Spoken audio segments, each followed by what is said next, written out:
everyone, or good evening, as it is a bit of a different record time.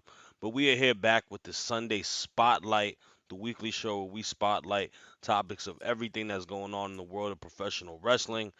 And we have a pretty jam-packed show today. Got some great topics to talk about. We got a great panel here, and thank you all for tuning in last week. And salute to the team for having a phenomenal interview with Miss Jocelyn Navarro. If y'all haven't checked that out, it's still on the YouTube page. Search it. Very informative, awesome interview with a rising star in the independent scene. But we're back on regular schedule programming. We are going to break down these weeks of Sunday Night Spotlight, and I can't do this without saying ladies first, because I'm the lone man. I'm the only not women on the team today. I got two remarkable women in the world of professional wrestling media, and we're gonna kick it off to our good friend Megan over here. Megan, how you doing? I'm good. Happy Sunday. Um, I'm doing good. I'm still recovering from Money in the Bank last night. Excuse me. It was really good. So my voice is a little funky with a lot of yelling because of what was going on. But I'm feeling good, and I can't wait to see Heat Wave tonight. It should be good. Yeah, for sure, for sure. And Money in the Bank, a lot of people liked it. A lot of people may have not liked it, but it definitely was entertaining. It had the people talking. Yes, it was. Also, yeah, Heat Wave tonight, man. If y'all are, watching this in a few hours later, like 5 hours later, we also will be live on Wrestling Republic for the off the air breaking down Heat Wave. So tune into that too. We got a lot. It's a jam-packed Sunday. We got the daily already happened. By the time this releases too, so hey, we always give y'all content, but uh, we also got another guest.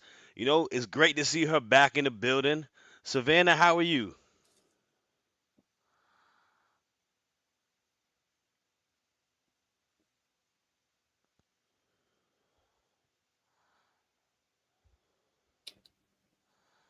You might be on mute.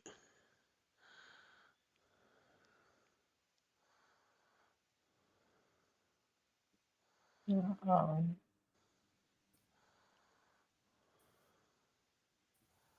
I'm doing good. It's great to be back. I know I've been gone for a couple weeks doing stuff on the side, chopping it up with you guys, and happy to be back. And Money in the Bank was a lot of fun last night, so I'm excited to get into it. For sure, for sure. And yeah, we are definitely happy to have you back in the building as we break down these topics. And yeah, like both of y'all said, Money in the Bank was definitely great it was. last night. So, but we going to start it off, and I'm going to kick it off today.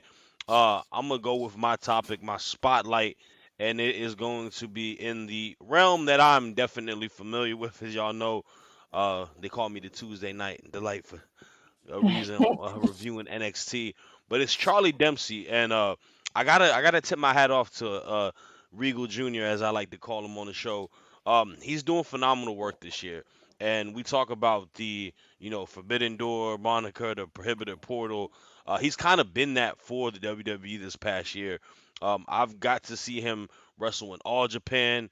He's popped out on I believe Noah, and then now we see him this past week on TNA, coming out there scrapping with the Rascals, and I think this is great. I love that WWE has kind of allowed the ability of working with other wrestling promotions and opening the pseudo forbidden door on their standpoint, and I think it's really good for NXT as you have these young talented wrestlers that are growing in the industry.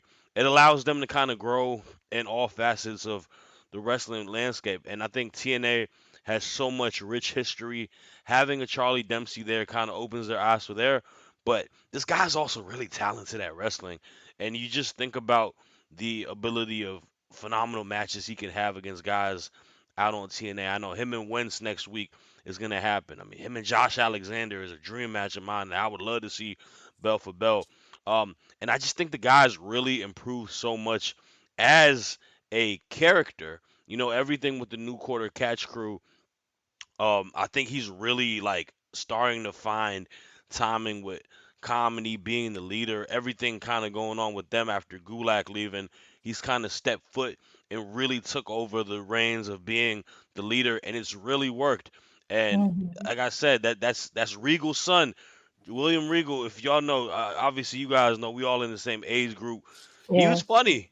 He had comedic timing within his character in the WWE, and I think he's showing that same type of comedic timing, charisma in his own way. And I think he has a very bright future in WWE. First and foremost, we gotta see what he does in NXT. I like to see him potentially be a champion in a division that does need more main event guys. I think he could be that. So my spotlight is Mr. Charlie Dempsey. Keep up the good work. I'm gonna open up the panel for y'all. What are y'all thoughts on Dempsey in regards to being a spotlight and just his overall work? You want to go first, Amanda? Okay, I'll go. um, I like Charlie. I like Charlie a lot. I think he's I think he's a he's really talented, like you said, and you could tell that he learned a lot from his father, which I know that that's probably a lot of weight to carry. Being the son of William Regal and just living up to his legacy. But I really want to see what plans they have for Charlie when it comes down to TNA. Um, we're clearly seeing influx of WWE NXT wrestlers kind of like imposing themselves on TNA and vice versa. And I'm hoping that maybe one day we'll see a TNA wrestler pop up on a main roster show, kind of like really just bust that, as you call it, proverbial portal wide open, like just have, I don't, Joe, maybe pop up and do an actual face to face with LA. I'm gonna keep speaking that into existence because that's what I want. I want to see them two together. Um, but I think um I think Charlie is just immensely talented, and I truly can't wait to see um, where he goes, and and hopefully maybe by the end of this year we'll see some gold around his waist. Maybe the North American title I think would be suited for him. But yeah, I can't wait to see what they do with Charlie next. For sure, and I definitely agree with you on that. I think he has he's got a lot of talent. Uh, and that North American title would be very interesting to see him get. Whether he Yeah, does get built up as the NXT champ too. Like, there's a lot of different avenues you can go with there. And like, yeah, to your point, he's got a level of just everything. Even when he was the Heritage Cup holder, right? Like, a lot of that yeah, was great too. And I really like the group. I really like the young guys. You got the two professional collegiate wrestlers, Olympians, with um Tavion Heights and Damon Kemp, right? Like, those guys are right, very talented dudes as they learn within it, and it matches the group. And also, um, you got Miles Bourne too, who's really, like, everyone says he look like a young Randy Orton, right? And like, they got a very, just off of the stature of like how these guys look, physically, they're right. all like imposing threats. And then you got the little, slender Killer and Charlie Dempsey kind of running the reins with it. And I think it has potential to, like, if they were to be more serious, like, they could be a force to reckon with in the WWE. Absolutely. Like, so it's gonna be interesting to see how it goes. Savannah, I gotta ask you in regards to everything Charlie Dempsey. Like, how do you feel about him popping up in different shows like TNA, like All Japan, and the work he's doing? And like, is there any like particular maybe dream matches you would like to see him have over there too?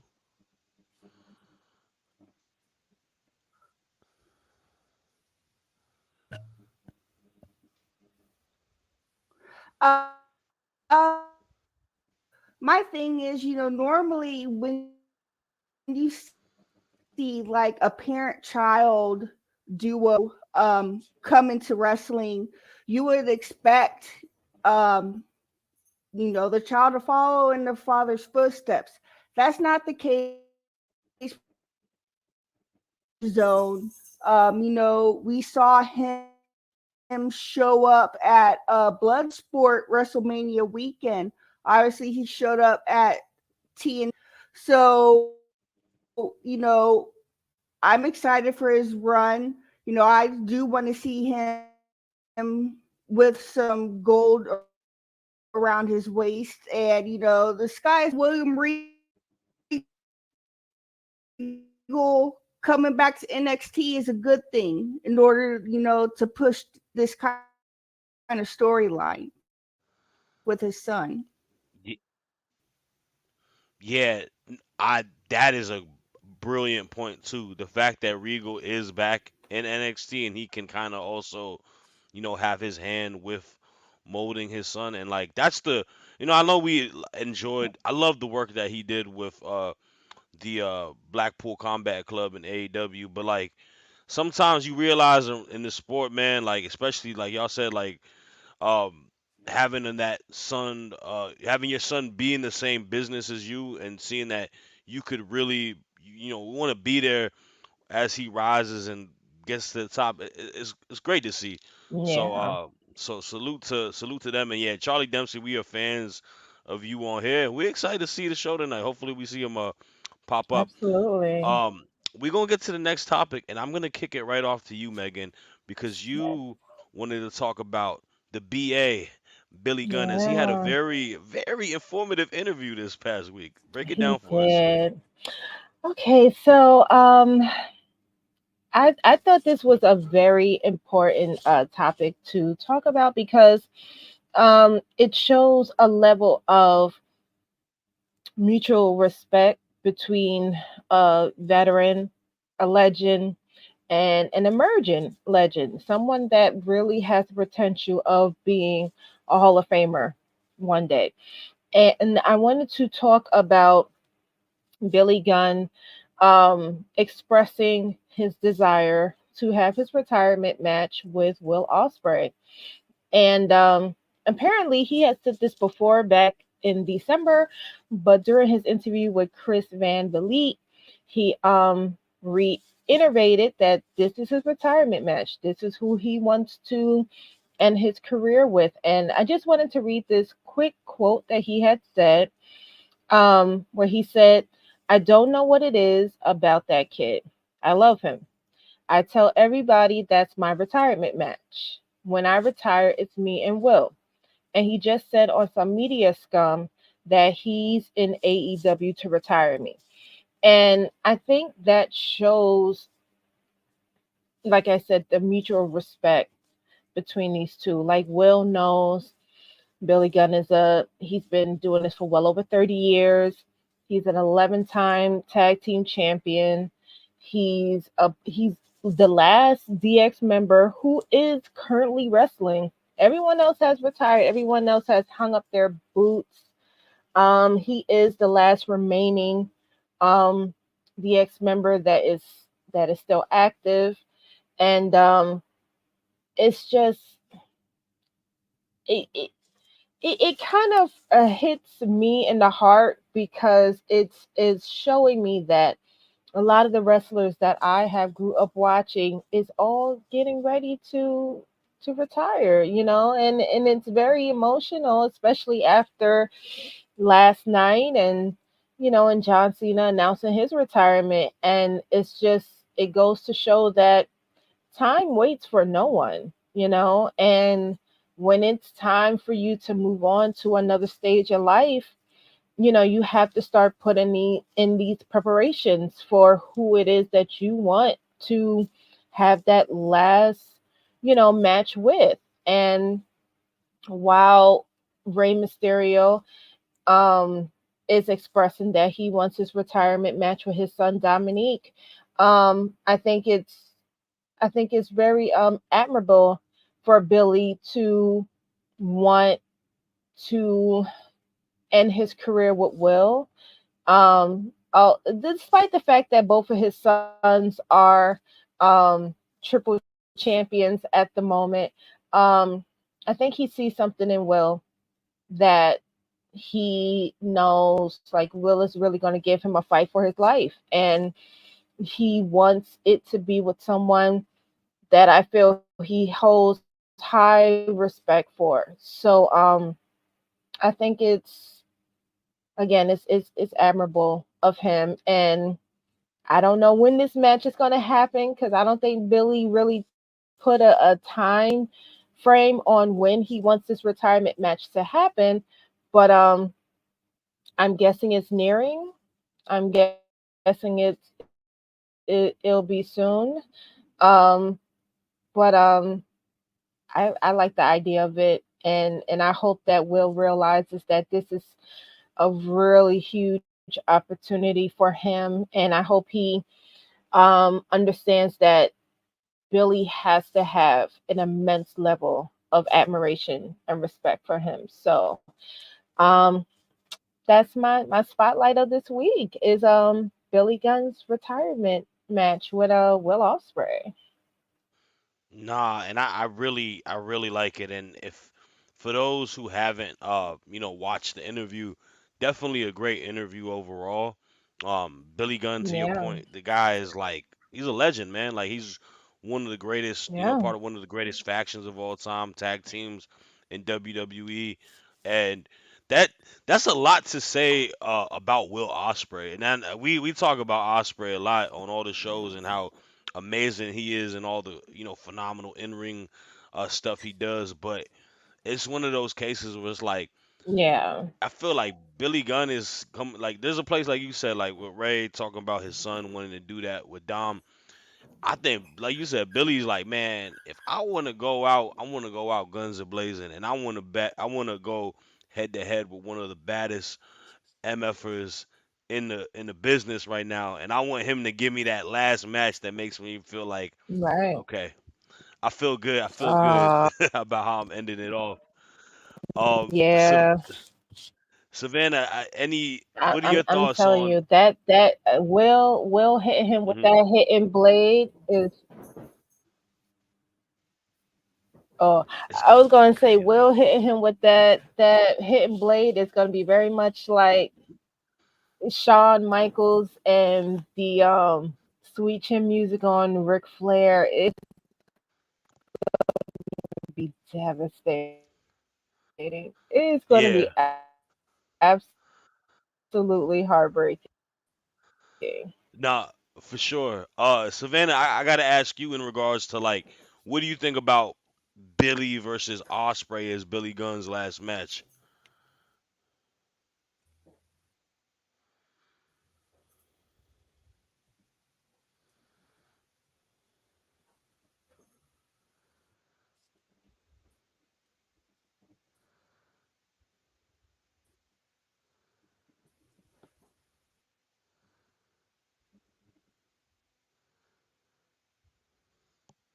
Mhm.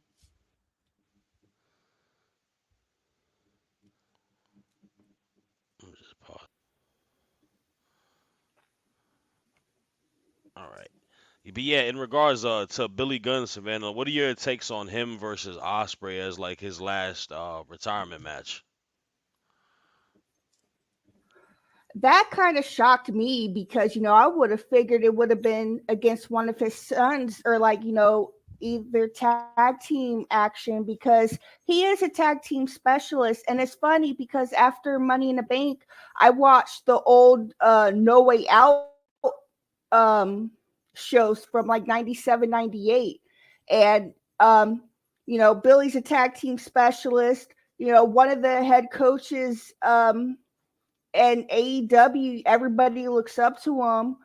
So, as far as in ring competition, I kind of see it. I was expecting it. Kind of, I don't really expect him being still with the acclaimed when that happens. But you know, it'll be a loss in ring. But there's always always that chance, he'll have a producer role after the fact. Got you. Yeah, I mean it's definitely it's a wait and see thing, and I'm excited for it. It's crazy. Billy Gunn is like one of the guys that you don't even realize he's his age because the dude is so freaking yoked. But yeah, salute to him. Yeah. We'll get to this. We'll But get do to you this Yeah. think next topic. do you Oh yeah, go ahead. My bad. I was gonna ask, do you think like he would take on a producing role for AEW, or think he will go back to the WWE? I mean, that depends on how if there's any conversations, how that would go with him, Hunter and Sean. To be honest, it would be cool to have Right. have DX run WWE and NXT. To be honest, Yeah, because is Road Dogg still? Is he still doing like coaching stuff in WWE too, or no? Honestly, I would like it. Like I know he was in the video and games. X Pac. Yeah, as far as I know, yeah, everybody has a an executive like role. I know X Pac has like 1 foot, like he kind of teases. Yeah. But yeah, that would be cool to have all of them back in WWE in a producer role. Yeah, that would that would be pretty awesome to kind of just see the gang back together. I would like it as a fan, obviously, but we'll wait and see. Obviously, like y'all was saying like his boys are in AEW. That's also another thing, like how Regal wanted to come back and be with his boys. Maybe he want to be backstage and help his boys out too. So, but yeah, um, to the next topic, we got a Yeah. return, but also a new start.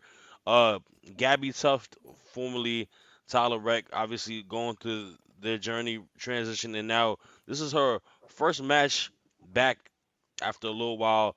And Savannah, this is your spotlight topic. I'm very curious and to hear more about this. So I'm gonna toss it to you and yeah, break it down. So I've been following Gabby's transition journey from the beginning when she first came out a couple of years ago. And, it was a beautiful thing to see. And, she wasn't really expecting to get back into the ring. And it wasn't until she went to a SmackDown show in Madison Square Garden that all the nostalgia came back in. And so she started training with Dustin Rhodes down in Texas.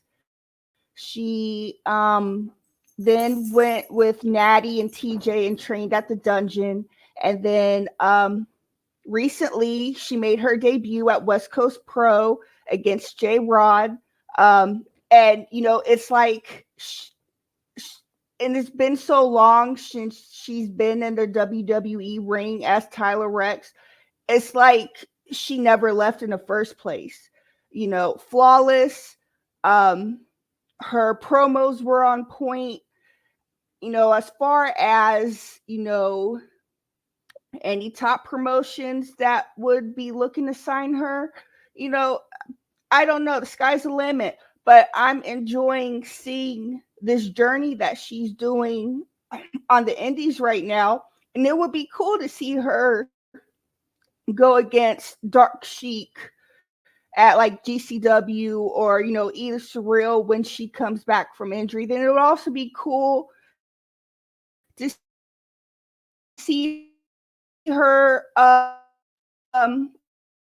against Nyla Rose like on national television. So breaking down barriers and making history. And yeah, Gabby's been my spotlight for a while. And the her West Coast Pro debut was just, that was it.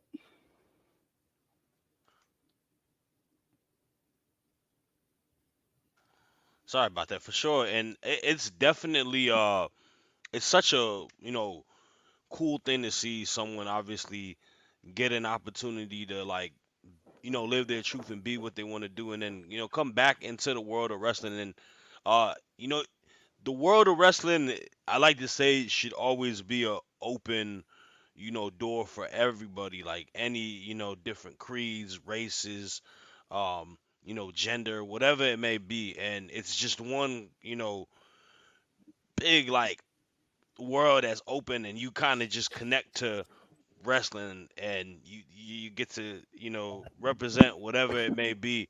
And it's interesting, it's cool to see. And yeah, like you said, some of those matches, that would be very big for people in the trans community, having a match like a Nyla Rose versus Gabby, or a Dark Sheik. Nyla Rose is someone that I I have a lot of respect for. Obviously, me and Savannah from the good old DMV, and her getting like the ovation at that Dynamite from the home crowd is so dope to see. And it's like, I Mhm. remember seeing Nyla Rose at Mhm. the first Dynamite going against Rio, and like it's one of those cool things where it's like, man, Nala is so talented. We wish we could see her more often on AEW television, right? Like, she's a charismatic person, and she's like got that, she's the native beast. She's like a big, strong brute, like uh heavy, like beast, like kind of like how in the worlds of, like, you had like a Awesome Kong and stuff like that. Like, you could have really pushed that and made it more to it, like how they did early on.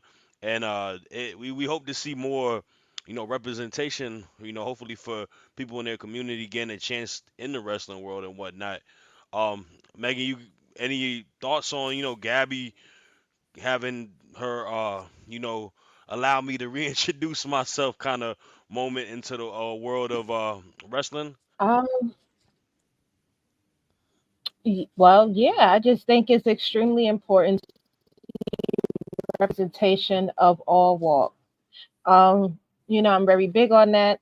I'm very big on people feeling like they're able to be themselves and their truth when it comes down to the wrestling industry. I mean, it wasn't that long ago that you were still dealing with racism, sexism, um, and just other type of prejudice within the wrestling community.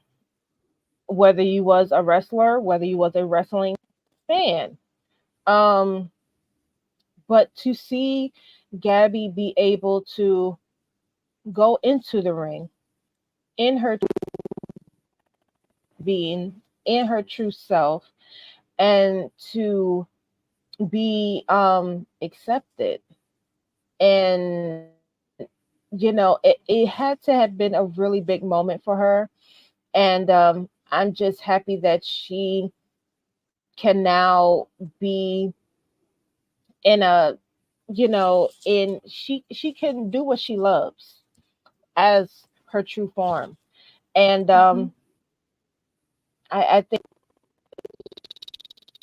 by her doing that, it's going to open the doors for more trans women and trans men um, to pursue a career in wrestling. And they won't feel as though they'll be ostracized, or they won't feel as though they, cannot pursue their dreams because of outdated beliefs. So, kudos to Gabby. And I can't wait to see her matches. I didn't get a chance to see that one, but I'm going to try to see if I can find clips of it online. But I think this is a move to the right direction. And I Nah, for also sure. want to point out, on the on the indie side, a couple of years ago, we had Paris is Bumping, Billy Dixon's promotion in New Jersey, and the main event of that history was made. We had three trans femme women in the main event and a trans femme referee. Um, so I feel like it's going in the right direction, but you still have with the situation that happened in Oklahoma and Nyla Rose, Yeah. we're in the right direction, but there's still a long ways to go for as far as acceptance is concerned. Yeah. Nah, and that now Mhm. Oklahoma situation was like, Absolutely. you got states that still do stuff like that, and that's it's not cool. And even trying to make threats like that Yeah. ain't the way to go. And I tip my hat off to AW allowing them to have a competitor like Nyla Rose on your TV screens, like, because I don't think the WWE, I don't think they've have uh a trans, Hmm. or they've never had a trans wrestler actively wrestling on there. So like a company that's on TV, you know having someone in their locker room, having them on your weekly television and stuff like that, like that's commendable on them, and I respect it. And obviously, you see, there's a lot of other people in the community that do wrestle, but like it is something that you gotta in the world of wrestling, we hope to see becomes more open ended, like as it is more so in the independent scene. So, yeah, salute to Gabby, and best of luck if she does decide to wrestle more often, have more matches. Um, with that, we have our highlights of the week, right? And I gotta say, y'all, this has been a pretty jam-packed week of professional wrestling. As every I figure I say that about every week of professional wrestling. There's so many different things happening. Like y'all said last night, we had a PLE occur. We had Ventful Dynamite. We've got Owen happening. We got a PLE tonight. There's a lot going on all circuits of pro wrestling, as well as a lot in on the smaller promotions and whatnot. Um, and then you got like TNA and ROH, and then the independents. So that's why I love highlights of the week, and I'm very curious to see what y'all got to talk about this week. Savannah, I'm gonna kick it right back to you. What is your highlight of the week this past week in pro wrestling? So actually, my highlight of the week is on the Indies. Um, so as most know, Dijak left WWE, and he's been trolling and teasing all week. Um, Showed up at Blitzkrieg Pro over the weekend, unannounced, and um, he was on Americarana at Beyond Wrestling against Perfect Aaron on July 4th. And that was the match of the night. Um, you know, Obviously we see what Dijak can do, but Perfect Aaron, I saw him firsthand. End of 2021 was my first indie show back, as far as me doing wrestling again at Blitzkrieg Pro. He stood out to me. He's a graduate of Creative Pro Wrestling, with the likes of MJF, Max Caster, Iron Savages, Chris Statlander. So, he's in good hands there, making waves in the Northeast. And, I just feel like people should see more of him. And, like I said, that match of the night always puts on great shows. So, Perfect Darren and Dijak is my highlight of the week. I absolutely love it. I think that was a pretty big newsworthy thing, and I'm excited for that because, like, to your point, like with the independence, man, it's so dope to see. There's so many talented young professional wrestlers that you get to see, and when they get an opportunity to wrestle someone who is in the you know nature of like a Dijak who's back out of WWE, got the buzz buzzing. If you haven't watched his interview with Soul on Soul Session, salute to Soul with Wrestling Republic. It's a great one. It's gonna help put these guys on the map, and I haven't watched the match, but it's definitely gonna be something I need to tune into and check out, and take a look at as well. On So yeah, IWTV. IWTV, I got that. So I'll definitely have to peep that. Megan, any thoughts, comments on that too? Uh, I mean, it might be a little off topic, but I don't know. I'm still waiting for Dijak to drop WWE from his username on Twitter, but he so somewhere deep down inside, I still feel like this is a ploy, a plot of a WWE. I don't feel like he has been completely. It's giving Brooke Jensen times 10. It's giving an unhinged wrestler who is still, a part of the company, but he's um he's out for vengeance, bitterness. No, Dijak is doing a whole lot of talking. He's doing a whole lot of talking badly about WWE, and I feel like, Yeah. if he was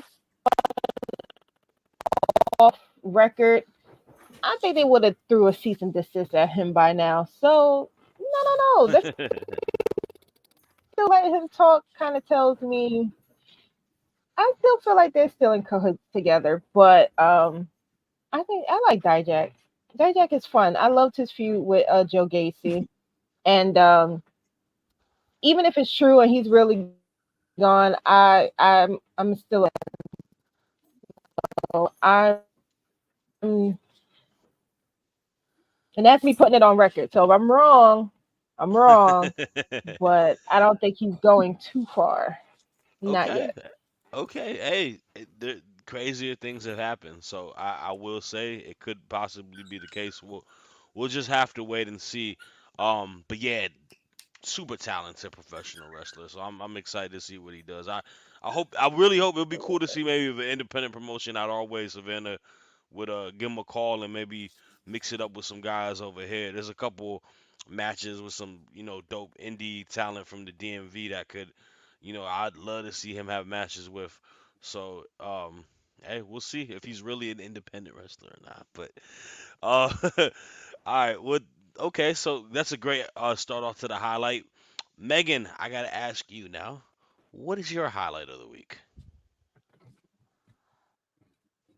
Ooh, my highlight of the week is the return of the DMD, Britt Baker, at oh Lord, Forbidden Door. Jesus Christ, I lost track of the pay-per-views, but her return at Forbidden Door, and then her first promo she cut on Wednesday at Dynamite, where she announced that she has been dealing with certain health issues, including a mini stroke, which is very scary because are very sudden. Sometimes there's warning signs, sometimes there's not. And first of all, just want to say that we're happy that she is well, that she's in good spirits, and that she is back. Um, Now we understand why she was gone for the length of time that she was gone. And, we're just overall happy that she is back 100%. Um, Her promo with Mercedes, she ate Mercedes up. I mean, what else can you say? Oh, she went bar for bar with Britt, and Britt got on top. I mean, I know a lot of people might not agree with me. A lot of people might feel like they're her one too. Um, I don't know. The whole what line kind of did it for me because who does Mercedes have, as a active challenger, So to see Britt and Mercedes at Wembley, I think that is going to be a match to remember. Don't know if the belt is going to change hands because Mercedes just won the title at Double or Nothing, but um, not to sit on, not to downplay or Willow, and forgive me, the other wrestler that had fought a couple of weeks back, but Stephanie Vakir. I'm really um I think it was a third one. It was a third one. It was I think on a Oh, Scott Dynamite Blue, I episode believe. Right? or Collision. I could be Um wrong. Oh, you maybe it was Stephanie Vakir is a Sky Blue, Stephanie but Vakir is a tag team partner, you the remember it? woman with the mask, right? Okay. Yes. I really feel like Britt coming back and automatically, coming from Mercedes um, is what we needed. I've been online for months. Anytime Britt tweeted, "When you coming back? When are you coming back?" and she finally popped up, and yeah, that's for the week is Britt Baker, DMD. Glad she's back. Can't see the feud between her and Mercedes. I think is gonna feed everyone. Everyone is leave with a belly full with that feud. Nah, for sure. I definitely, I spoke about it on Wednesday, Thursday's Throwback Thursday, and I thought Britt Baker and Mercedes are the perfect balance when it comes to a feud because I think Britt Baker is sensational on the microphone, and Mercedes is, I think she's good on the microphone. I don't think she's bad as people try to make it seem like it. I think she's a good promo, but I think Mercedes is one of the greatest in-ring professional wrestlers, men or women, of all time, especially on the women's docket. You could argue she may be the best in-ring women's wrestler of all time. Next to like Charlotte Flair and some other people. And Britt is a good worker too. I don't think she's a bad worker like people say she is. And I think it will be a good balance amongst that. Um, there is some nuance to that. What line also? That is not only true about what you're saying, because who is on the line, but there is also that is a playback of Sasha Banks telling Nia Jax B word what line in a promo from WWE. So she took her line, recycled it, and dished it back to her. That's why Britt is good at this, man. She does her homework on her opponents and stuff, and she's I'm so happy to have her back. And like you said, She thank does. goodness she's healthy and doing well. A person her age being so young and so healthy just in general, as an athlete, having a Yeah. stroke is very scary, and I'm glad she's doing okay. Savannah, any thoughts, comments on the exchange between DMD and CEO, the little dance that she does? The CEO.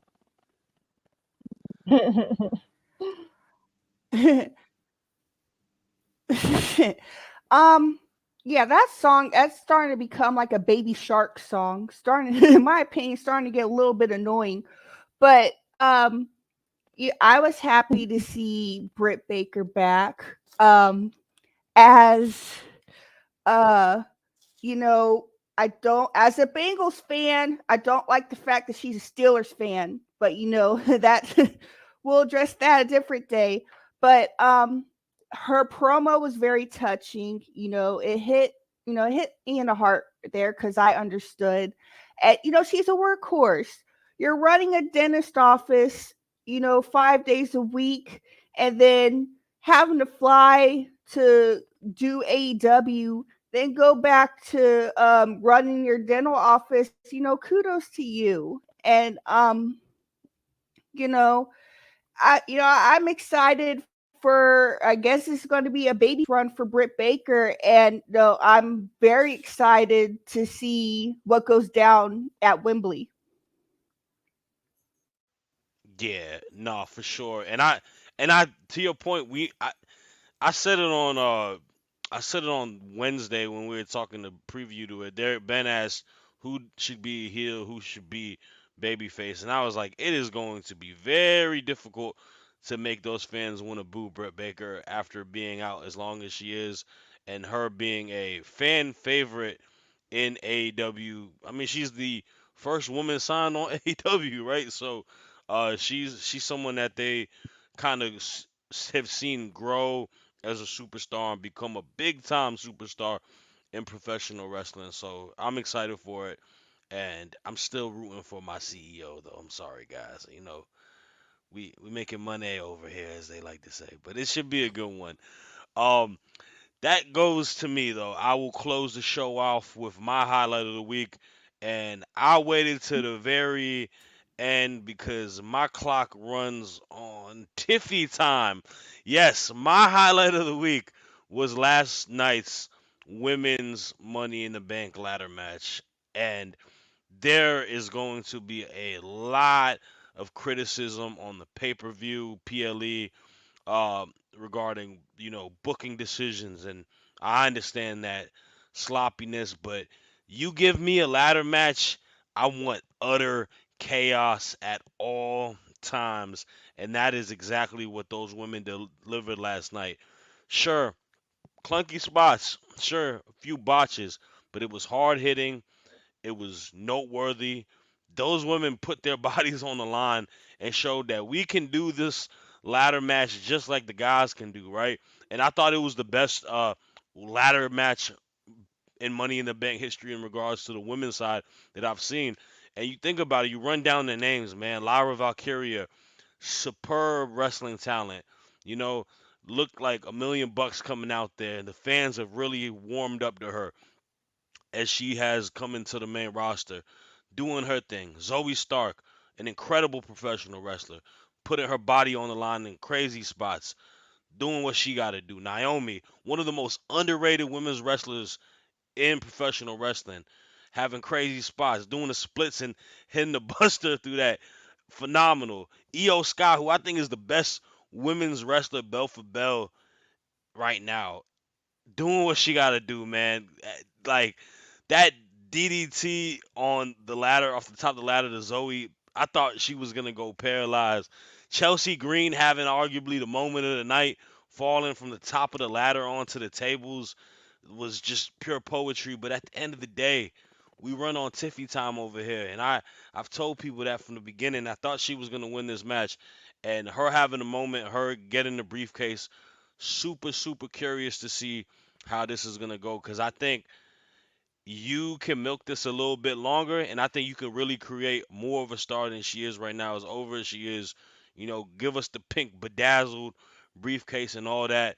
And it's cool to see her get her moment, but I can't just say it's all on her. I think all those women last night deserve a round of applause because I thought they had match of the night yesterday. I thought it was without a doubt best match on the entire PLE. So my moment of the highlight of the night was the women's ladder match. Of course, I have two women on the show today. What are your thoughts on the ladder match? Ooh. Um. Um, So. Oh. My bad. Let's go, Savannah. You start off. no, go ahead. Go ahead. I think there's a little My delay. bad.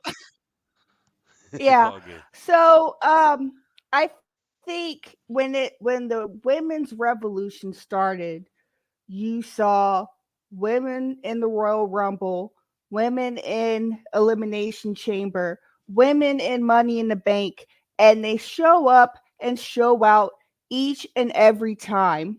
And last night was no different. Sure, I was pulling for Chelsea Green. Um, I thought she almost had it, and I'm excited for Tiffany as well, and the other girls.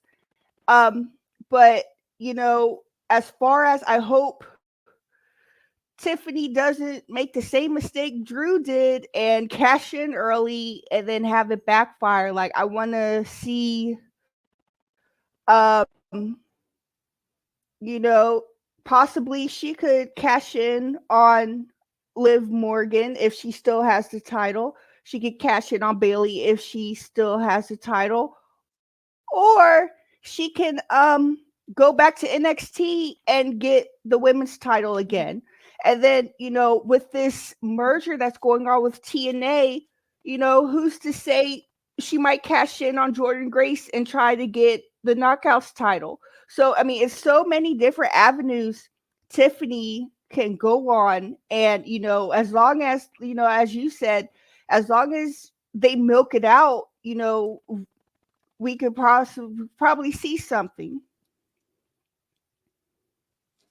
Wow, my mind is absolutely blown right now. Tiffany Stratton going to TNA like a Slammiversary and cashing in on Jordan Grace would be crazy. That would that's a match I didn't know I needed till you just mentioned it right now. I like need that injected in my veins. I think that would be a crazy matchup. Both of those women are like absolute beasts, like workout warriors and athletically gifted. Man, that that was a hell of an idea. I ain't gonna lie to you, Savannah. That was pretty crazy. Uh, Meg, what are your thoughts on just the ladder match and everything? With our new Miss Money in the Bank. Um, well, not to not to sound like a hater, but I mean, it's Tiffany. I like Tiffany. I do. I liked her from her feud with, but I'm just really sad that the home country girl, when I was really rooting for Chelsea, and I felt like it was her moment. And I don't know. It kind of gave up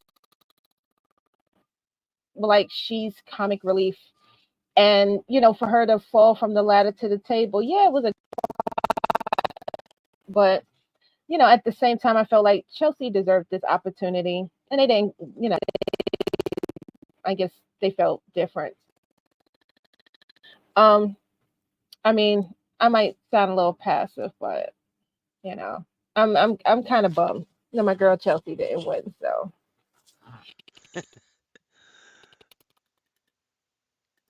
that's how I feel about it. I feel that. I feel that. Obviously, uh, Chelsea Green is super talented, and for those who only say that she's just a comedy act, I think you need to like do a little bit more homework too. Like I think you're completely right. I think she's a talented wrestler. I mean, she was killing it in TNA and in Lucha Underground and stuff like that. Indies after she got let go, and I mean, it Right. could have made a lot of sense. Obviously, giving her that moment, we saw. Maybe I mean you could argue it. Maybe the wrong home country person got a moment, right? Maybe Sammy shouldn't have gotten the moment. She should have got the moment. Um, but well, I can't talk bad about Sammy. There's a painting of him on my wall over there. He might yell at me and I Erica mean, don't want yeah, that there. So. Sammy is my ginger brother. I will always support Sammy.